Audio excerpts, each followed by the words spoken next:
Hello everyone, welcome back to agricultural sciences. Fundamentals of agriculture की series continue कर रहे थे हम लोग।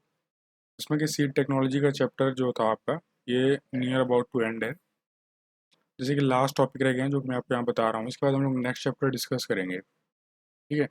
इसके पहले के 8 चैप्टर हम लोगों ने डिस्कस कर लिए हैं, लेकिन अब जो आपका चैप्टर आने वाला है सीड टेक्नोलॉजी के बाद, वो है आपका wheat problem. That is very important chapter. Wheat problem से क्वेश्चन अराइज होते हैं काफ़ी इंपॉर्टेंट। इसके बाद हम लोग जो है नेक्स्ट इंपॉर्टेंट टॉपिक की तरफ बढ़ेंगे। लेकिन देखिए, जिस जितने भी टॉपिक्स हैं वो बहुत ही क्लियर एंड क्रिस्प तरीके से आपको बताए गए हैं हर एक चैप्टर के। यानी कि सम अप करके पूरा चैप्टर हमने यहाँ फिनिश नहीं किया है, टॉपिक बाय टॉपिक हम लेकर चल रहे हैं, जैसे कि आपको हर एक टॉपिक यहाँ पर क्लियर होता हुआ चले। देखिए, जो आज का टॉपिक है आपका ये है नेशनल सीड कॉरपोरेशन। क्या होता है नेशनल सीड कॉरपोरेशन? तो बेसिकली गवर्नमेंट ऑफ इंडिया की अंडरटेकिंग है ये। गवर्नमेंट ऑफ इंडिया की अंडरटेकिंग है। ठीक, ये चीज़ आपको यहाँ पे क्लियर होनी चाहिए। देन नेक्स्ट है आपका कि इसके चेयरमैन कौन है। ये क्वेश्चन आपसे राइज हो सकता है कि नेशनल सीड कॉरपोरेशन के चेयरमैन कौन है। तो अश्विनी कुमार हैं।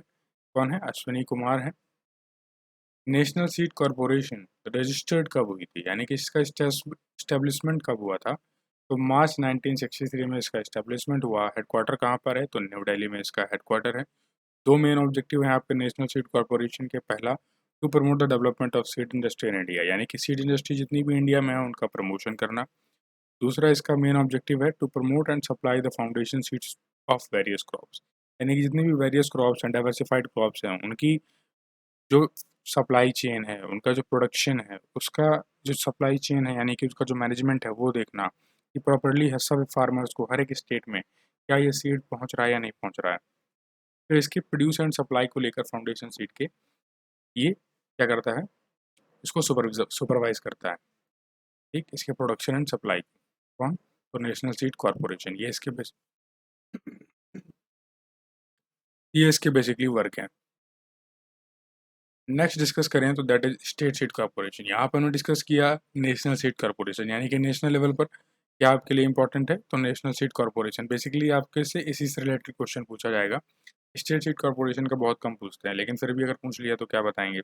देखिए, state seed corporation are chiefly concerned with the production and the supply of certified seed. देखिए यहाँ पर बात हो रही है produce and supply of foundation seed. Next यहाँ पर क्या बात हो रही है? यहाँ पर बात हो रही है सर्टिफाइड सीड। अब मैंने आपको बताया है कि फाउंडेशन सीड क्या होता है, सर्टिफाइड सीड क्या होता है। तो आप मुझे कमेंट सेक्शन में बताएंगे what is foundation seed and what is certified seed. बहुत ही आसान भाषा में आपको इस चीज़ को मैंने समझाया है। देखिए, to reduce the work of NSC, यानी कि नेशनल सीड कॉर्पोरेशन का काम थोड़ा सा हल्का करने के लिए, and to stimulate the faster growth of industry, और ग्रोथ को एक बूस्ट देने के लिए, उसको एक फास्टर ग्रोथ को स्टिमुलेट करने के लिए, उस राह पे ले जाने के लिए सीड कॉर्पोरेशन यानी कि स्टेट सीड कॉर्पोरेशन यानी कि एसएससीज वर established in the view of the great success of an impact made by the Terai development corporation Pantnagar. यानी कि ये जो इसका एम है, बेसिकली इसका एम क्या है कि जो नेशनल सीड कॉर्पोरेशन है उसके वर्क को रिड्यूस कर दे, और जो इंडस्ट्री है यानी कि जो सीड इंडस्ट्री है उसको स्टिमुलेट करे to the faster growth route, यानी कि फास्टर ग्रोथ रूट की तरफ उसको स्टिमुलेट करे। ये काम था स्टेट सीड कॉर्पोरेशन। और ये करके भी दिखाया आपको तराई डेवलपमेंट कॉर्पोरेशन, यानी कि पंतनगर का जो तराई डेवलपमेंट कॉर्पोरेशन है वहाँ पे इसका ड्रास्टिक चेंज दिखा स्टेट सीड कॉर्पोरेशन को इस्टेब्लिश करने का। तो ये चीज़ यहाँ पर इंपॉर्टेंट है। नेक्स्ट डिस्कस करें तो स्टेट सीड सर्टिफिकेशन एजेंसी क्या होती है। देखिए, यही 3 टॉपिक रह गए थे आपके सीड टेक्नोलॉजी में, और यही तीनों को मैं आपको यहाँ पर समझा रहा हूँ। इसके अलावा आपको इसके बारे में जानने की कोई ज़रूरत नहीं है।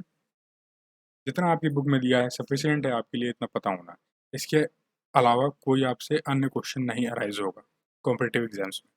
देखिए, सीड सर्टिफिकेशन एजेंसी क्या काम होता है, क्या है ये? तो it is responsible for the seed certification. इसका काम होता है कि अब जो नेशनल सीड कॉर्पोरेशन और जो स्टेट सीड कॉर्पोरेशन है उनका सर्टिफिकेशन कौन कर देगी, या फार्मर्स जो प्रोड्यूस कर रहे हैं सीड्स उनको सर्टिफाई कौन करेगा कि वो किस कैटेगरी के अंदर फॉल करते हैं। तो ये काम होता है स्टेट सीड सर्टिफिकेशन एजेंसी का, यानी कि एसएससी का काम होता है। That is why it is responsible for the seed certification. SSCA make field inspections and conduct seed test according required for the seed certification। यानी कि बेसिकली अगर आसान लैंग्वेज में कहें तो कुल मिला के ये है कि इस एजेंसी का काम होता है, एक तरीके से इंस्पेक्टर होती है फार्मर्स के लिए।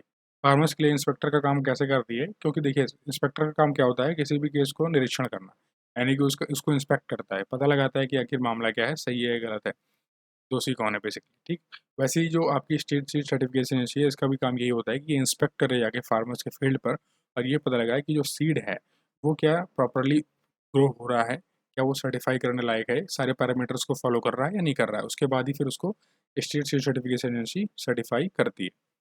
देखिए, the seed act was enacted by the parliament in 29 दिसंबर 1966। 29 दिसंबर 1966 बहुत इंपॉर्टेंट डेट है आपके लिए। इस दिन जो है सीड एक्ट को इनेक्ट किया गया था by the parliament and the seeds rules were notified in 1968। और सीड्स रूल्स को कब नोटिफाई किया गया? 1968 में।